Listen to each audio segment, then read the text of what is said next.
Hello दोस्तों, नमस्कार। स्वागत है आपका उत्तराखंड जीके वेरी जी ट्रिक्स में। और आज की इस वीडियो में हम बात करेंगे Uttarakhand GK test series part 13 के बारे में। और जैसा कि आप लोगों को पता है, हमारी ये टेस्ट सीरीज उत्तराखंड के सभी एग्जाम्स, वीडियो, वीपीडीओ, एआरओ, कनिष्ठ सहायक, व्यक्तिक सहायक सहित जितने भी 854 पद, 751 पद तथा आगामी जितने भी उत्तराखंड के एग्जाम्स रहने वाले हैं, जिसमें कि उत्तराखंड पूछी जाती है, भले ही उत्तराखंड पुलिस हो, पटवारी हो, आबकारी प्रवर्तन सिपाही हो, सभी के लिए काफ़ी महत्वपूर्ण सीरीज है। और इस सीरीज में हम 12 पार्ट ऑलरेडी अपलोड कर चुके हैं। अगर आपने वो नहीं देखे हैं तो आप उन 12 पार्ट्स को देख सकते हैं। और साथ ही साथ में नोट्स बनाते हुए जरूर चलें, यहाँ से आपको एग्जाम में जरूर प्रश्न देखने को मिलेंगे। और ये सभी प्रश्न दोस्तों इंपॉर्टेंट है, क्योंकि इसमें से कई सारे प्रश्न प्रीवियस एग्जाम्स में भी पूछे जा चुके हैं और आगे भी पूछे जाने के चांसेस बने रहते हैं। तो आज का हमारा पहला क्वेश्चन है कि टूरिस्ट डेस्टिनेशन के रूप में विकसित सूर्यधार झील उत्तराखंड में कहाँ स्थित है। तो सूर्यधार झील उत्तराखंड में देहरादून में स्थित है। और अभी हाल ही में जो हमारे माननीय मुख्यमंत्री त्रिवेंद्र सिंह रावत जी के द्वारा इस झील का उद्घाटन किया गया है और टूरिस्ट डेस्टिनेशन के रूप में विकसित की जा रही है ये झील। तो सूर्यधार झील कहाँ स्थित है? देहरादून में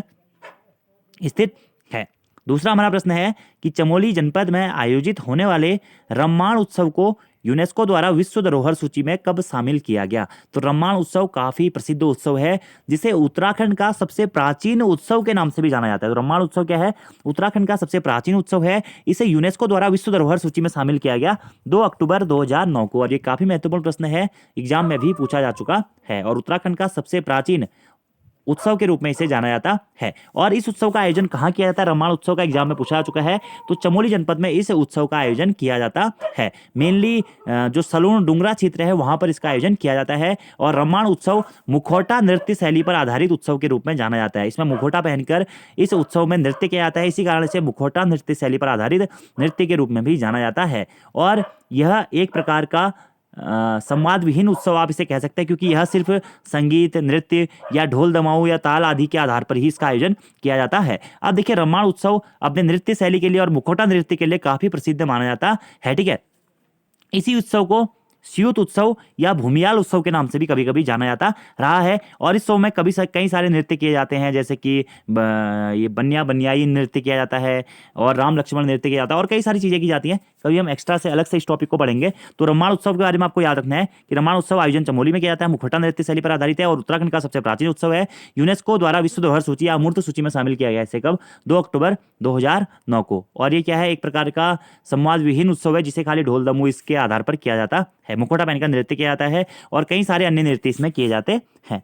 तीसरा हमारा प्रश्न है कि आसन बैराज विहार का संबंध किससे है, यानी कि जो आसन बैराज विहार है यह किस लिए अधिक प्रसिद्ध है। तो ये चिड़िया के लिए काफी प्रसिद्ध माना जाता है, क्या? आसन विहार क्षेत्र। ठीक है, तो आसन बैराज ये कहाँ स्थित है? ये भी देहरादून में ही स्थित है। देहरादून के आसन बैराज यानी कि चक्राता के आसपास वाले क्षेत्र में स्थित है क्या? आसन बैराज। और क्यों प्रसिद्ध है ये आसन बैराज विहार? तो आसन बैराज विहार प्रसिद्ध है चिड़िया हेतु। एग्जाम में, फॉरेस्ट गार्ड के एग्जाम में पूछा जा चुका है कि आसन विहार क्यों प्रसिद्ध है? चिड़िया के लिए, तेंदुए के लिए, हिम संरक्षण के लिए, इस प्रकार से प्रश्न पूछा गया था। तो चिड़िया सेक के लिए प्रसिद्ध था। अब जो आसन बैराज है उसकी स्थापना कब की गई थी? 1967 1967 में आसन बैराज की स्थापना की गई थी। कहाँ पे की गई थी? देहरादून में। और कौन कौन सी नदियों के संगम पर स्थित है बैराज?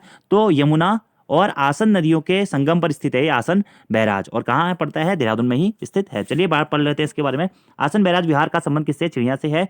आसन बैराज पक्षी अभ्यारण्य आसन बैराज पक्षी अभ्यारण्य की स्थापना वर्ष 1967 में देहरादून में यमुना और आसन के अभिसरण बिंदु पर मानव निर्मित आर्द्र भूमि के रूप में की गई थी। चूंकि यह ढालीपुर बिजली घर के पास में स्थित है, इसी कारण इसे ढालपुर झील के नाम से भी जाना जाता है। तो ढालपुर झील उत्तराखंड में कहाँ स्थित है? तो ये भी देहरादून में ही स्थित है, चक्राता के पास में। और इसी को ही आसन कंजर्वेशन रिजर्व के रूप में भी जाना जाता है। तो शायद प्रश्न जब इस प्रकार से पूछा गया था कि आसन कंजर्वेशन रिजर्व किस लिए प्रसिद्ध है?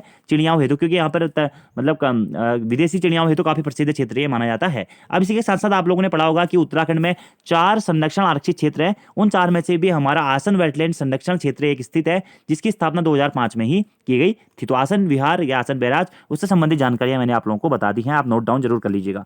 चौथा हमारा प्रश्न है कि गढ़वाल हितकारिणी सभा की स्थापना कब हुई थी? तो गढ़वाल हितकारिणी सभा की स्थापना 1901 में हुई थी। और इसी के साथ साथ गढ़वाल यूनियन की स्थापना कब हुई? तो गढ़वाल यूनियन की स्थापना भी कब हुई थी? 1901 में ही हुई थी। दोनों ही काफी महत्वपूर्ण है, गढ़वाल हितकारिणी सभा और गढ़वाल यूनियन। ठीक है, अगला हमारा 5वां प्रश्न है कि उत्तराखंड में जतड़िया मौड़ उत्सव का आयोजन कितने वर्षों के पश्चात किया जाता है? तो उत्तराखंड में जो जतरिया मौड़ उत्सव है, यह उत्तराखंड का सबसे अधिक वर्षों के पश्चात मनाए जाने वाले उत्सव के रूप में, यानी कि उत्तराखंड का ऐसा उत्सव जो कि सर्वाधिक वर्षों के बाद मनाया जाता है, वो है कौन सा?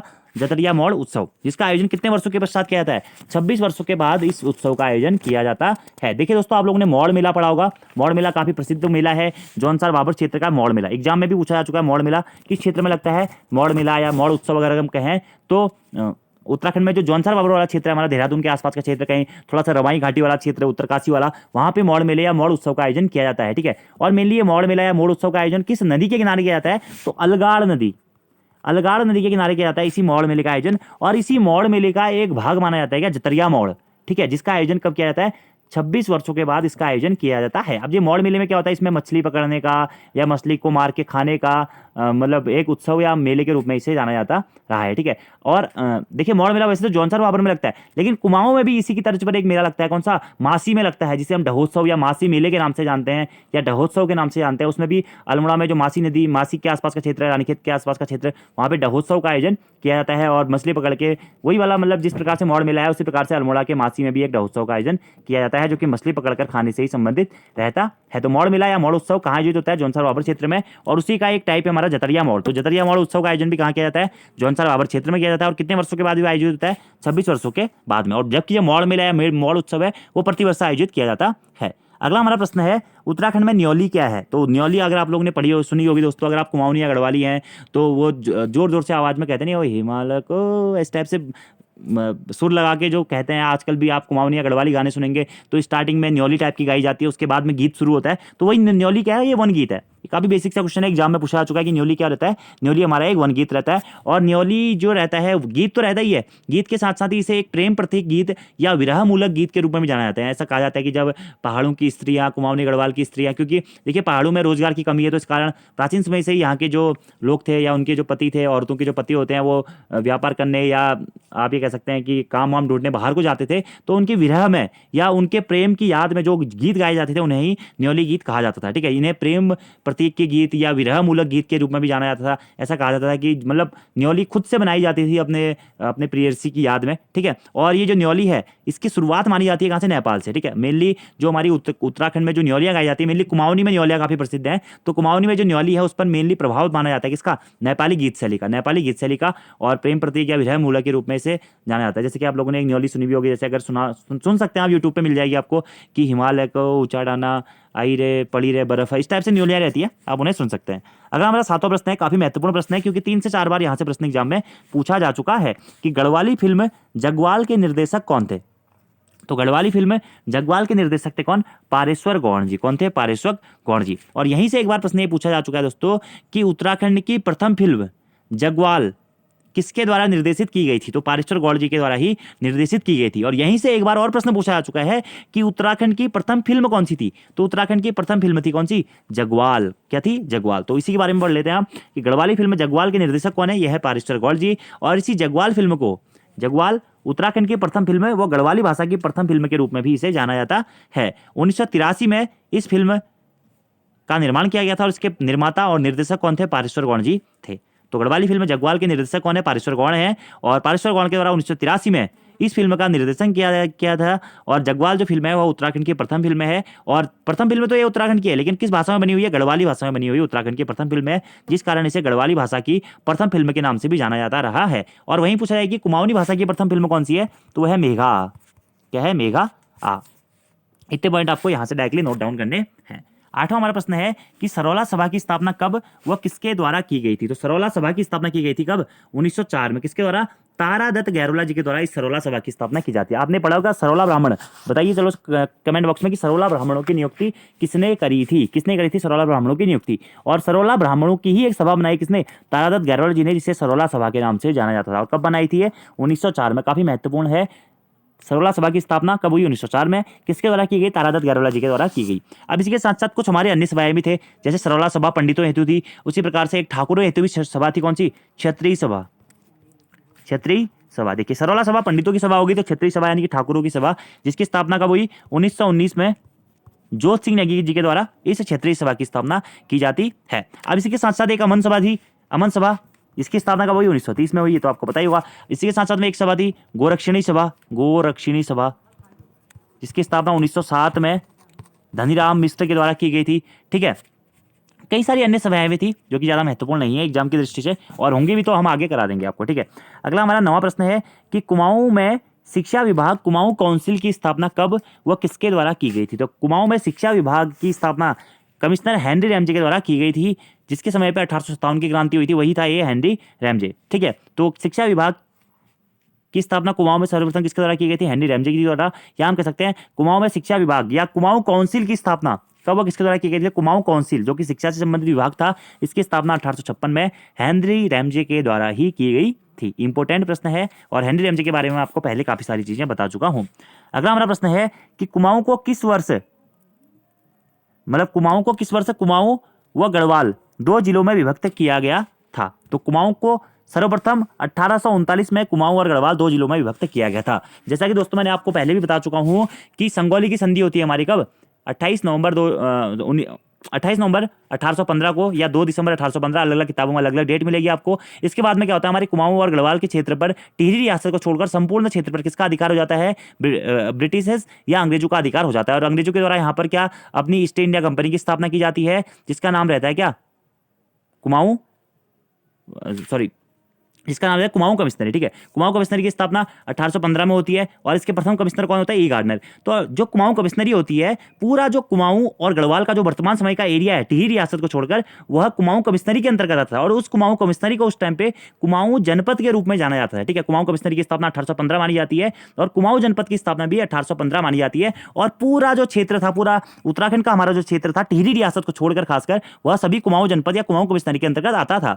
तो कुमाऊं से ही सारा का शासन होता था, कुमाऊं में ही कमिश्नर बनते थे। आप लोगों ने पढ़ा होगा जो 1947 तक भी हमारे कुमाऊं के ही कमिश्नर होते थे। उसके बाद में जब तक गढ़वाल मंडल की स्थापना नहीं हुई थी 1969 तक, उससे पहले हमारे सारे कुमाऊं कमिश्नर ही चलते थे, और कुमाऊं ही मतलब एक मुख्य कमिश्नरी के रूप में सामने आती थी। लेकिन बाद में क्या हुआ कि या ब्रिटिशर्स ने फील किया कि कुमाऊं और गढ़वाल के बीच में डिस्टेंस ज़्यादा थी, इस कारण क्या हुआ, उन्होंने गढ़वाल जिले का भी एक गठन कर दिया। तो उसी के संबंध में प्रश्न है कि कुमाऊं को किस वर्ष कुमाऊं व गढ़वाल 2 जिलों में विभक्त किया गया था? तो 1839 में। क्यों दोस्तों? देखिए 1815 में हमारा कुमाऊं जनपद बना था, जिसे हम कुमाऊं कमिश्नरी के नाम से जानते थे, जिसका मुख्यालय उस टाइम पे अल्मोड़ा था। बाद में 1854-55 में उसका मुख्यालय नैनीताल स्थानांतरित कर दिया गया, और वर्तमान में भी कुमाऊं कमिश्नरी का मुख्यालय नैनीताल में ही स्थित है। तो 1815 में कुमाऊं जनपद का गठन होता है, और कुमाऊं जनपद की हमारी जो राजधानी होती है, कुमाऊं जनपद का मुख्यालय होता है, वो कहाँ होता है? अल्मोड़ा में उस टाइम पे होता है।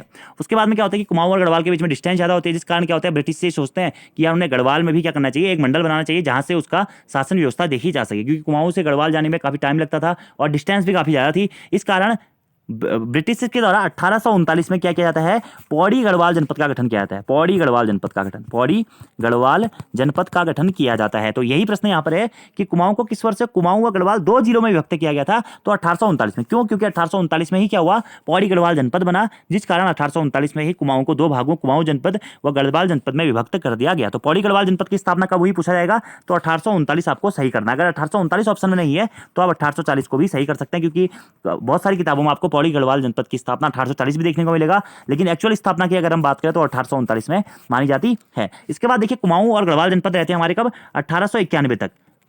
उसके बाद में 1891 में क्या किया जाता है, कुमाऊं जनपद को तोड़कर 2 नए जनपद बनाए जाते हैं, क्या? अल्मोड़ा और नैनीताल। इसके बाद में कुमाऊं जनपद खत्म हो जाता है और अल्मोड़ा, नैनीताल और पौड़ी गढ़वाल हमारे जनपद के रूप में जाने जाते हैं। इसी प्रकार से कहानी आगे बनती रहती है। बाकी कभी इसके बारे में हम डिटेल से बात करेंगे कि कब कौन सा जनपद बना था और क्या चीज़ें हुई थी। तो इसका आंसर है 1839। अगला हमारा 11वां प्रश्न है कि उत्तराखंड या कुमाऊं में नमक सत्याग्रह कब व किसके द्वारा शुरू किया गया था? तो उत्तराखंड या कुमाऊं में प्रथम नमक सत्याग्रह 1930 में किसके द्वारा? बद्रीनाथ पांडे और गोविंद बल्लभ पंत जी के द्वारा शुरू किया गया था। और उत्तराखंड में नमक आंदोलन की शुरुआत कहाँ से मानी जाती है? नैनीताल से मानी जाती है। तो उत्तराखंड में या कुमाऊं में नमक सत्याग्रह कब व किसके द्वारा शुरू किया गया था और कहाँ से शुरू किया गया था? तो 1930 में गोविंद बल्लभ पंत, बद्रीनाथ पांडे आदि बहुत सारे लोग थे इसमें, इनके द्वारा नैनीताल से नमक आंदोलन की शुरुआत की गई थी। आज का आपका होमवर्क का क्वेश्चन है दोस्तों कि उत्तराखंड का भीमराव अंबेडकर किसे कहा जाता है? खुशीराम आर्य, हरिप्रसाद टमटा, विजयानंद भारती या फिर बद्रीनाथ पांडे जी। और दोस्तों अगर आप हमारे उत्तराखंड के ऑनलाइन कोर्स से जुड़ना चाहते हैं तो दिए गए नंबर पर हमसे व्हाट्सएप पे संपर्क कर सकते हैं। हमारा एक नया कोर्स शुरू होने वाला है ओनली उत्तराखंड के लिए स्पेशल 21 दिसंबर से। तो अगर आप जुड़ना चाहते हो 7417540616 और 9411595080 के माध्यम से हमसे व्हाट्सएप से भी संपर्क कर सकते हैं, जिसमें हम आपको उत्तराखंड की डिटेल में स्टडी करवाएंगे और डिटेल्स में 5 से 6 महीने का हमारा एक कोर्स रहेगा, जिसमें हम उत्तराखंड से संबंधित सारी चीज़ें उस कोर्स में कंप्लीट करेंगे। ठीक है, इसके साथ साथ में हमारी यूट्यूब पर भी कई सारी वीडियोज, आप वहाँ से भी वीडियोज़ को देख सकते हैं। और दोस्तों, अभी तक आपने हमारा चैनल सब्सक्राइब नहीं किया है तो चैनल को सब्सक्राइब जरूर कर लें, और अगर आपने और सारी वीडियो नहीं देखे तो आप प्लेलिस्ट पे जाके वो वीडियोस भी देख सकते हैं। तो thank you friends, thanks for watching video, see you next time.